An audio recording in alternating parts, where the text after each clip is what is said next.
তোমার পেরেশানি দূর না হয়ে বেড়েই চলল। রাতের ঘুমও উড়ে গিয়েছে, তুমি শান্তিতে ঘুমাতে পারছো না।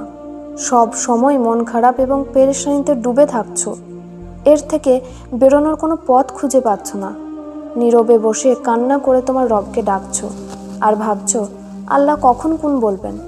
পরিস্থিতি তোমার বিরুদ্ধে যাচ্ছে। কিছু মানুষ চাইছে যে তোমার ক্ষতি হোক। তাহলে মনে রেখো যে তোমার রব যদি তোমাকে সাহায্য করে তাহলে কেউ তোমাকে হারাতে পারবে না, কেউ তোমার কোনো ক্ষতি করতে পারবে না। আর যদি তিনি তোমাকে ছেড়ে দেন তাহলে পুরো কায়নাতের কেউ তোমার কোনো উপকারে আসতে পারবে না। যদি তিনি তোমাকে ছেড়ে দেন তাহলে কে তোমাকে সাহায্য করবে? আমাদের উচিত শুধুমাত্র আল্লাহর উপরে ভরসা করা, কারণ তিনি কখনো আমাদের ঠকাবেন না। সবাই ছেড়ে গেলেও তিনি কখনো ছেড়ে যাবেন না। তুমি আল্লাহর দিকে ফিরে যাও আর তার কাছে চাও। যখন তুমি তোমার চাওয়া দুয়ার কবুলিয়তের ইয়াকিন করা শিখে যাবে, তখন প্রতিটা জিনিস যেটা এখন তোমার অসম্ভব মনে হচ্ছে সেটার সম্ভাবনার লক্ষণ তুমি দেখতে পাবে। গায়েব থেকে তোমার জন্য সাহায্য আসবে। যেই জিনিসটা নসিবে নেই দেখবে সেটাও তুমি দোয়া দ্বারা পেয়ে যাবে। শোনো, দুঃখে কখনো আফসোস এর অশ্রু ঝরিও না, কারণ তুমি খুশনসিব যে তোমাকে আল্লাহ পরীক্ষার যোগ্য মনে করেছেন। না হলে অনেক মানুষ তো গাফিলতিতে ডুবে আছে, তাদের হাত কখনো দুয়ার জন্য ওঠে না। শোনো, প্রতিটা মুশকিলের সমাধান আল্লাহর কাছে আছে। তোমার পেরেশানিকে দুয়াতে পরিণত করো এবং রবের উপর ছেড়ে দাও, তিনি উত্তম ফয়সলা করবেন। হে আল্লাহর বান্দারা, শোনো, আল্লাহ প্রতিটা জিনিসের কুদরত রাখেন। প্রতিটা সম্পর্কে কোনো না কোনো সময় ভুল বোঝাবুঝি হয়। অনেক সম্পর্ক তো কেটেও যায়, অনেকে তো সম্পর্ক শেষ করে ছেড়ে চলে যায়। কিন্তু আল্লাহ কখনো তোমাকে ভুল বোঝেন না।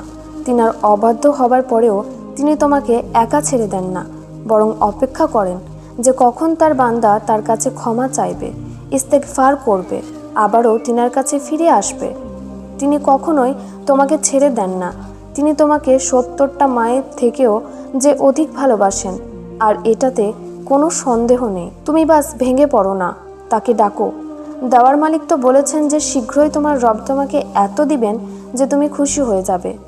জানো, যখন হজরত ইউসুফ আলাইসাল্লাম 32 বছর পর নিজের পিতার সাথে তিনার মিল হয়, তখন এত কেঁদেছিলেন যে জ্ঞান হারিয়ে ফেলেছিলেন, এবং জাগ্রত হবার পর আবারও এত কাঁদেন যে পুনরায় জ্ঞান হারান। তখন জিব্রাইল আলাইসাল্লাম আল্লাহকে জিজ্ঞেস করেন, ইয়া আল্লাহ, কেউ কি কাউকে এতটা ভালোবাসতে পারে?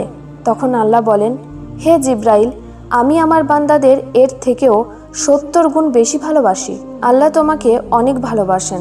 তিনার প্রতিটা ফয়সালাই তোমার জন্য কল্যাণ থাকে, কিন্তু সেটা বুঝতে তোমার সময় লাগে। তুমি সবর করো, বেশি ভেবো না। বেশি চিন্তা মানুষকে শেষ করে দেয়। বাস দোয়া করো আর আল্লাহর উপরে ছেড়ে দাও। তুমি একদিন অবাক করা মজিজা দেখে নিজেই অবাক হবে আর বলবে, এটা কিভাবে হলো? তিনি তো পুরো কায়নাতের মালিক, আর মজিজা করা তিনার জন্য সামান্য ব্যাপার। যারা নিজের ভাগ্য খারাপ বলে কান্না করেন তারা জানেনই না যে তার আগামীকাল আজকের থেকে উত্তম হবে। কেন তুমি নিরাশ হও? তোমার রব তো তোমার সাথেই আছেন। এটা কিভাবে হতে পারে যে আল্লাহ যেই নেক দুয়ার খেয়াল তোমার মনে দিয়েছেন সেটা তিনি পূরণ করবেন না? তিনি তোমাকে একটু অপেক্ষা করান এটা দেখার জন্য যে তুমি সবর করছো কিনা, ধৈর্যহারা হয়ে যাচ্ছ কিনা। একটা কথা মনে রাখবে, আল্লাহ অবশ্যই দিবেন, ইনশা আল্লাহ। তোমার এই অশ্রুর প্রতিদান তিনি অবশ্যই দিবেন। তিনি সব কিছুই দেখেন, সব কিছুতেই তিনার নজর থাকে। আসমান থেকে তোমার এই কষ্টের প্রতিদান আসবে। শীঘ্রই আল্লাহ তোমার সব দুঃখ শেষ করে দিবেন। তিনি খুশির বৃষ্টিতে তোমার সব দুঃখ কষ্ট ধুয়ে দেবেন। দেখো, তোমার কষ্ট, তোমার অশ্রু কিছুই বিফলে যাবে না। যিনি আমাদের সৃষ্টি করেছেন, আমাদের জন্মেরও কয়েক হাজার বছর আগে আমাদের তাকদির যিনি লিখে রেখেছেন, তিনি জানেন আমাদের কোন জিনিসে ভালো হবে আর কোন জিনিসে মন্দ হবে।